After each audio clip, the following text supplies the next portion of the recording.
Hi everyone, thanks to this live Q&A. I'm hoping that you've already seen the really insightful panel that we had with our colleagues here. So today we're going to build on the discussion we've already had around WASH, water sanitation and hygiene, for those of you who are new to our sector. And we're going to continue to speak with our colleagues on the call and follow up with the questions that we've had from the group.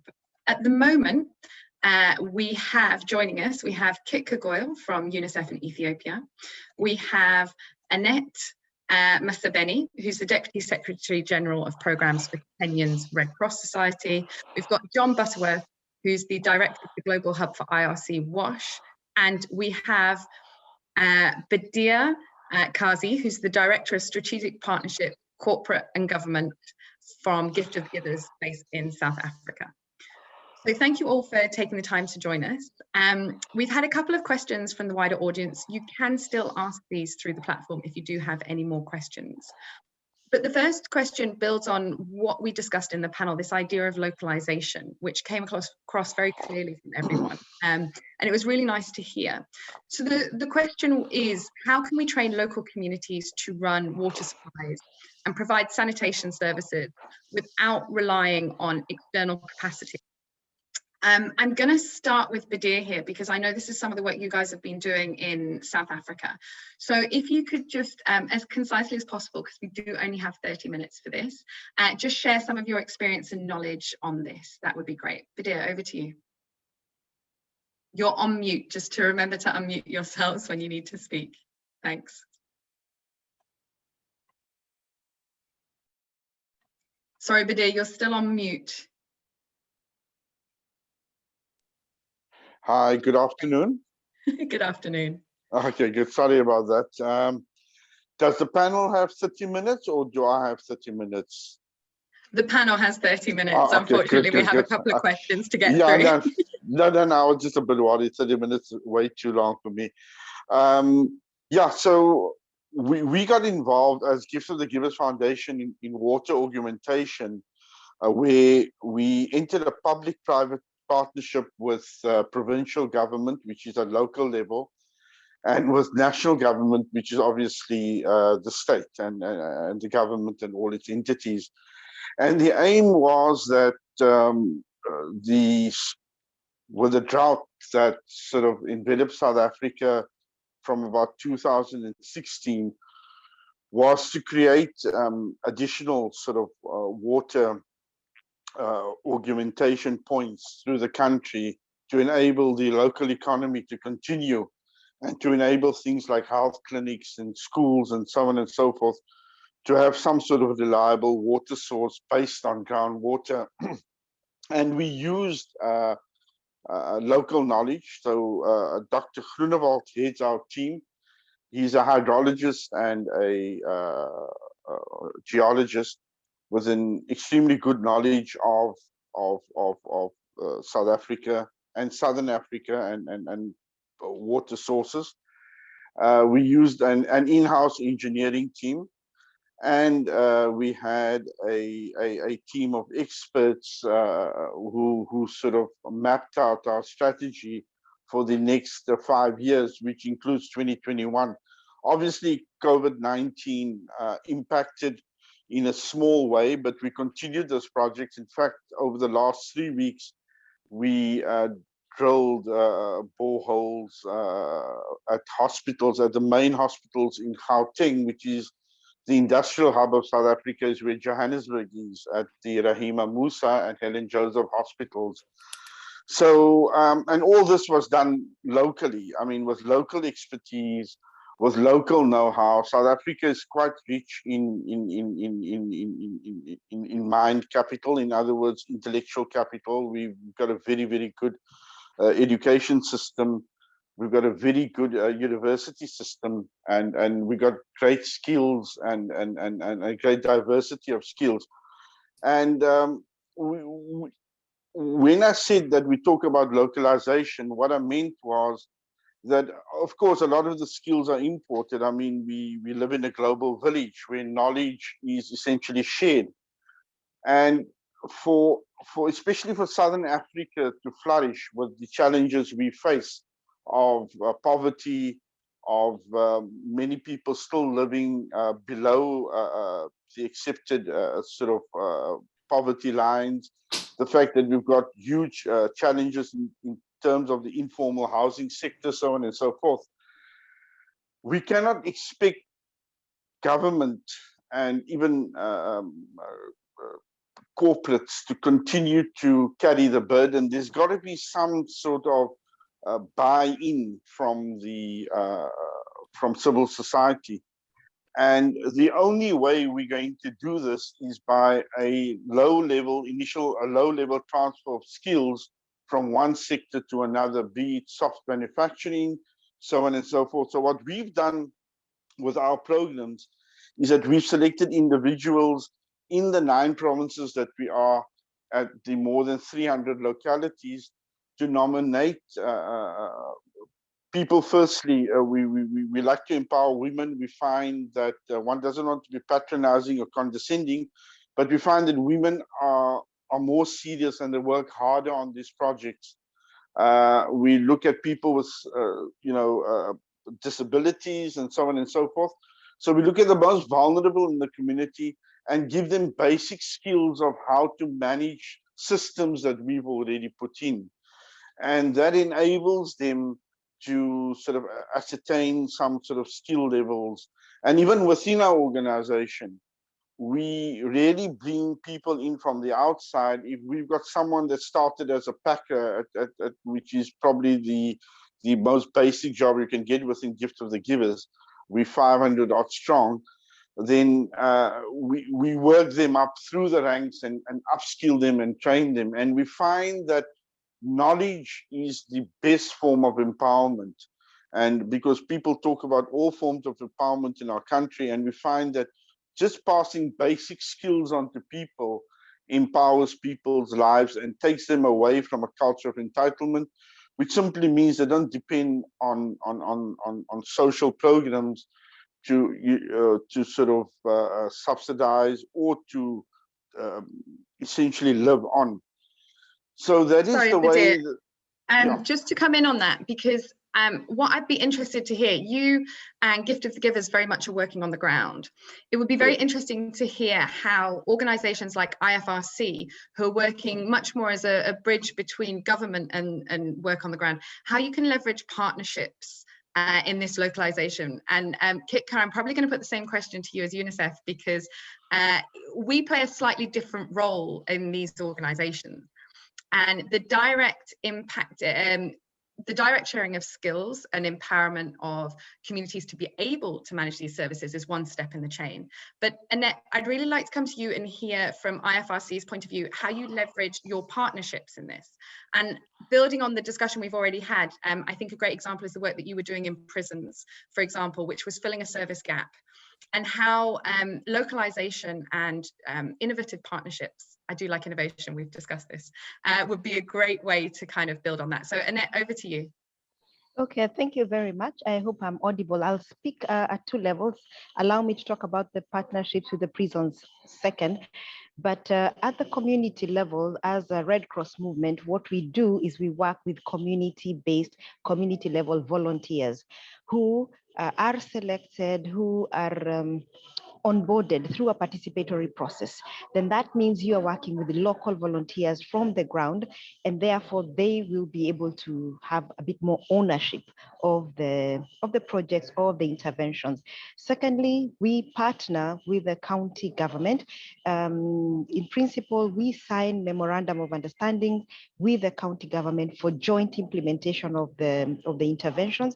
And even when we are doing training, therefore, then the trainers, the technical experts come from the local government themselves, and they're able then, aside from imparting the skills and the knowledge, they're able to provide the continuous support, the continuous technical support for the community members who are trained to be able to use their skills, and then they give the support on a continuous basis. Now, in terms of just the partnerships, again, I've talked about the partnering with the county government, but also with the community groups. local community groups, be it youth groups, be it women groups that are already existent, or if they are not existent, we help to build them into being a group, into understanding group dynamics, and then now the technical capacity for management of the water facilities. The innovative example of partnership with the prisons, we worked together with the Kenya Prisons Services. At a national level, they have their national authority, but then again, in all the different counties, they have their local representation. So through having a partnership at the national level, this was cascaded to all the counties. And when we visited each of the prisons, first and foremost, we did a joint assessment. So that assessment involving Kenya Red Cross, involving International Committee of Red Cross and the Kenya Prison Services, we had our engineers, we had our technical experts doing this together. Therefore, the identification of the needs of the problems was participatory. You have the internals leading the identification of problems, but then you also have external experts, sitting together, working together. So you bring in all the ideas and expertise together. So because of this, then we were able to have a consensus on what the needs are. But again, also, we had a consensus even when it came to training and capacity building of the prisons authorities, the prisons experts. It was based on consensus building. And this for us really ensured that the needs are informed by them, the solutions are informed by them, and then we come in to provide that support. So today we are happy to say that yes, in the prisons and during the COVID time, we were able to put in place or to upgrade the water facilities and sanitation facilities, including enhancing ownership for the maintenance of the same.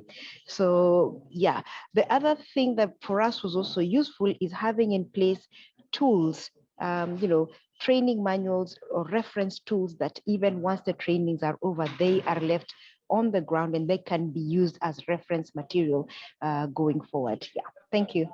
Thanks so much. And that's a really great example. And John, I was probably going to come to you and talk about the importance of tools and training materials. So I just wonder if you want to come in quickly with some of the work that IRC has done around the systemization of some of this. Yeah, I mean, I suppose what I was going to say, maybe reaction just a little bit going back to your question. I mean, that's the very, very big challenge that I think we all face, is that we do work with this assumption that we can fairly quickly move out of communities where we provide support. And I think the question really comes down to what did you mean by external, in that hopefully there we may well be able to get away from much international support as far as possible. But actually, I would say we shouldn't be trying to provide services without external support. We should be keeping to provide external support forever. The question is, by who? What are the authorities or the businesses we can help develop that will provide the backup support that communities need? I mean, our biggest challenge is that we leave facilities that are working for a while. Communities aren't able to raise the revenue for big repairs, for those chunky capital maintenance expenditures to repair a pump or something like that.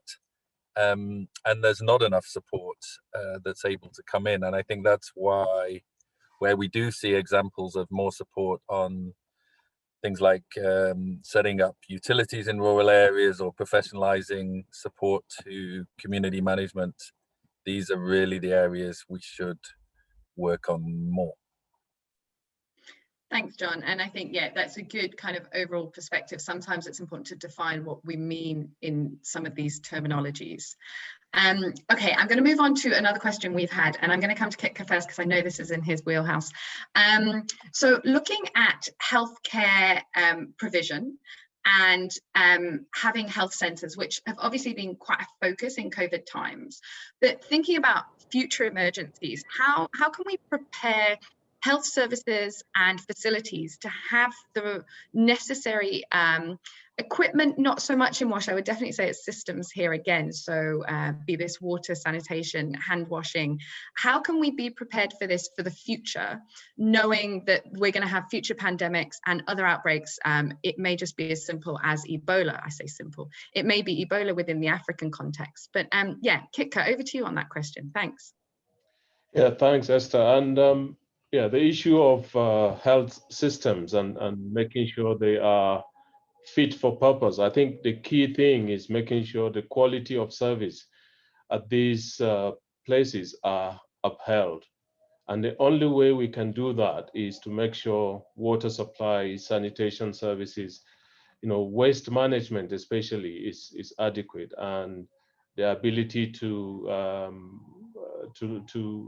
ensure that infection prevention and control measures are put in place, which normally sort of centers around access to water, access to cleaning services, and all of that.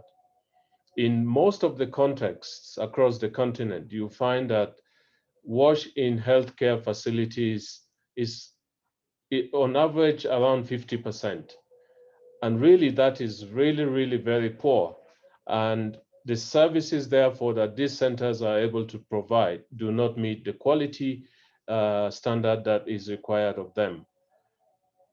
I think for me, the only way we can really prepare and be ready, so to say, for any future outbreaks of these kind of public health related diseases is to make sure that our healthcare system is strengthened, one, and then the services that they provide are of good enough quality. And this we can only do by investing in, one, making sure that these facilities and services are in place, but most importantly, they are functioning. Because again, in most of these places, some of these services are there, but they are non-functional. And they can only keep on functioning if, as we have said during the first round of discussions, there is enough skills, there are enough qualified personnel that can keep those systems working. Because without that, then the huge investments that we make in terms of capital investments go to waste, and they are of no service to anybody. Thank you. Thanks, Kitka. And I once, for fun, decided to work out how many WASH trained personnel we needed to maintain systems just in sub-Saharan Africa. And it was a crazy number.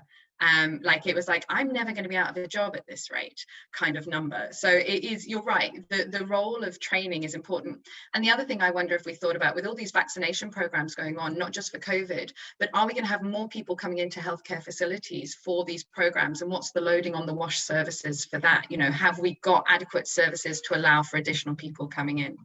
I want to go to Danielle next and just see, Danielle, whether there's anything coming through on the research side that you see as a particular area for healthcare systems for the future in terms of WASH, and how some small changes or tweaks might make big impacts on preparedness for future pandemics. Good morning, everybody. It's great to see everybody. It's early here in the States and I'm at home, so I'm sorry for the lack of video up till now. In terms of research, what I would say is there's a huge movement and a very important movement to have water and sanitation access at healthcare facilities. And I think that's been an important movement in the sector over the last 5 to 10 years to ensure that every healthcare facility has access to water and sanitation. In terms of the research side, which is separate from the access, what I've seen happening in the research community is mostly around how to prevent the transmission of new emerging infectious diseases within healthcare centers. So looking at, are you bringing Ebola patients into an Ebola treatment unit that's specially built? Is that attached to an existing facility? How do you separate that out? How do you maintain services? How do you maintain services for childbirth, for malaria in an Ebola context? What are the cleaning and disinfecting requirements? How do you clean and disinfect? I think for Ebola and cholera, we've moved both to having specialized treatment centers, one for one for Ebola treatment units, color treatment centers, etc. COVID brought on a new challenge. And do you treat COVID patients in existing healthcare facilities? Do you do home-based management? Do you bring people into COVID treatment centers? And in the end, there's a lot of home-based management and care. And then you come into, do you deliver kits? Do you deliver COVID care kits, Ebola care kits? To try and think about how to maintain those normal functions, childbirth, malaria, diarrhea of a healthcare system, well under the additional burden of an outbreak where you want to protect your healthcare workers and other patients. And so that's where I'm seeing the research in WASH and healthcare facilities is around these concepts of where do you put the outbreak patients? How do you get them the supplies via kits? And how do you clean and disinfect those areas? Yeah, and so thank you. Thanks. And I wonder if the work's being done as well on maintaining the social norms. So if there's a lot of home-based care, how do you then go out and collect water? How do you then ensure that the care of the other persons within the household management, which often do fall to the women, how is that maintained without creating additional transmission routes? Exactly. And as someone who's currently personally dealing with that, I just can't even bear to think about the idea of having to go out and get water as well, or to look after elderly persons within my household. Dealing with a 5-year-old who's climbing the walls is enough. Yeah, and I wonder kind of how do we build this in? So we've talked quite a lot about the technology side of future emergencies, but given that climate is probably the biggest crisis we're going to be facing, I mean, we all talk about COVID because it's very tangible and very plannable almost, but how do we, and given that we're going into the last 10 minutes of this discussion, so I would like to look to kind of the climate side of the discussion. How do we take the political nature of the climate crisis and the social constructs that we have to operate within, and how do we build WASH into that and plan for it, so that it's not a sudden surprise that women are going to be walking further for water, or that the household is under pressure due to the change? And this is a huge question, and I don't expect any quick solutions, but maybe 2 or 3 points from each speaker, and feel free to have it focused on work you're doing, because that's usually what's at the forefront of our mind in these situations. So I will go to Annette first with what's going on with IFRC in Kenya. Sorry, it's a big question and throwing you in first. I hope you can take it. Let me give it a try. As you were speaking, for me, I see the need to just link the longer term programming with emergency preparedness and emergency response. So as we are implementing a community-based project for WASH, for example, we have to ensure that you link it at the facility level, for example. So if it is just even provision of water, if it is provision of the sanitation facilities, can we ensure that we have this facility available at the health facility? And then also link this to the community. If you are having schools in that community, we ensure that they have sufficient water and sanitation facilities. We ensure also at the community level, there is a public water facility, public sanitation facilities, of course, all coupled with the education, with the hygiene promotion activities. So then there is that continuum. Disaster risk reduction efforts should really just focus at strengthening across the continuum, facility, community, and community, targeting the different groups. Like I'm saying, then the schools, if you have a church, religious facility, where then you strengthen and ensure there is a sufficient access. So then this, for me, allows for us to have a continuum that is providing the service during normal times, but then that is also still going to be available for continuity even during an epidemic or during an emergency. The other thing for me that I just think we need to do is at the policy level, actually to invest in anticipatory approaches.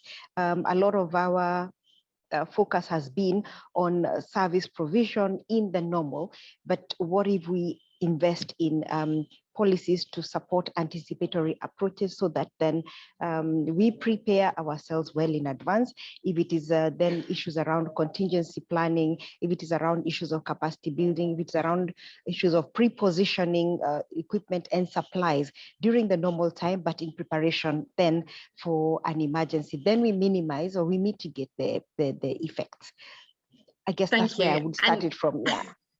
And I know it's a big question, and I think this is where, for me, it's an interesting 12 months ahead, because COVID presents an opportunity for us to make economic arguments behind WASH, and we know that in terms of advocacy, economic arguments are the most effective. So if we can take what we've learned over the last 12 months and turn it into an economic argument for investment, then that addresses what you're saying about the preparatory approaches, which often and traditionally are the hardest to motivate, especially at a government level. Badir, I'm going to come to you next. Please try and keep it succinct. We do only have 5 minutes left. So Badir, over to you. Oh, we've lost your camera and you're still on mute. Sorry, I'm having connection problems. Yeah, we've already prepared on the ground. We've started projects way back in 2017 that allow for communities to access water within 400 meters of where they live. So South Africa has been through that experience. We are facing day zero scenarios in terms of water continuously at various municipalities. So we're well in the implementing sort of stage. And just to address an earlier question, there seems to be a disconnect between policy and what actually, how policy is mitigated or carried out. And I think that is where NGOs and other sort of stakeholders come in to pressurize government into making very sound policies into reality. But we see an action towards sort of making water and wash facilities more accessible to communities and rural communities in South Africa. Thank you. Kitka, over to you. Thanks. For me, I think if we, right from the onset, as we put in these systems, we have a climate resilient lens to it, then hopefully the systems we put in place are able to sort of withstand the shock when it happens. In addition to this, I would also say that we should also undertake environmental impact and social assessments on all of these infrastructures that we put in place, because if not, then we will not be able to identify the potential environmental impacts of this and have mitigation plans in place. So this is what I will have to say. Thank you. Danielle, just to summarize on the academic, there is a reason I'm leaving John till last. So Danielle, just on the kind of the research and the work you're seeing, what do you see as, I guess, the best avenues for the integration? And I don't want to say success. I'm not quite sure what the word is, but I know you know what I mean. I think really about climate change is planning for resiliency and planning for change and expecting what is going to happen. From the infectious disease side, we're looking at where disease is going to be moving, right? What's the change in the disease? What's the change in the water supply? Will there be more water in this area, less water in this area? And so I think and this is the challenge, is this planning for resiliency is needed. Yeah, so thank you. Thanks, Danielle. Okay, so John, over to you on this. And I know that this is kind of where IRC is working quite heavily across the continent. And so what would be maybe your top 2 or 3 points based on some of the work you guys are doing in this? You're on mute. Sorry, yeah, I got 30 seconds and then you blow it. Yeah, I mean, maybe just to say something slightly different. I mean, I of course, we need to do some things differently. There's many things to do differently, but I think one message I'd give here that is that we've got to do just lots more of the same in WASH. It is about building up these institutions, building up the arrangements that can help us manage community supplies better, the utility supplies better, the companies that can get hygiene products provided better. We're trying to build these things up and we're making lots of progress. And I think it's positioning all of that as climate resilience. All these measures are going to make it much easier to adapt to climate change if those basic institutional blocks are in place and capacities to provide wash services. It's much, much harder if you don't have those things in place. Thanks, and very succinct. I really appreciate that. I think just to wrap up, it's really insightful for me to speak to you guys who are very much involved with day-to-day on the ground realities, and coming from a headquarters focusing on global level procurement. The localization discussion for me really brings home how much organizations need to be flexible and adaptable to the realities on the ground, that we need to be better at listening to what this localization means and defining it, because it will mean different things in different places. That's the whole point of localization, right? And so taking on board the nuance of every individual situation, but what we can learn from it as organizations. And I think both Danielle and John, you're right, we just need to do more of what we're doing and continue to strive to do it better without leaving people behind and forgetting, Annette, it's been great to have the examples from IFRC of not only the prisons, but we also talked about persons with disabilities. Badir, you've talked about women's groups and the role that women play in these systems. And I think that that's what's really important to remember, is that when one part is powering through and succeeding, we've just got to take a look behind us and check that everything is coming along with it. So with that, I want to thank you all very much for your contributions over the recording and this panel. And I hope everyone else has enjoyed the discussion, and we'll see what comes from all of this. So thank you very much for your time today.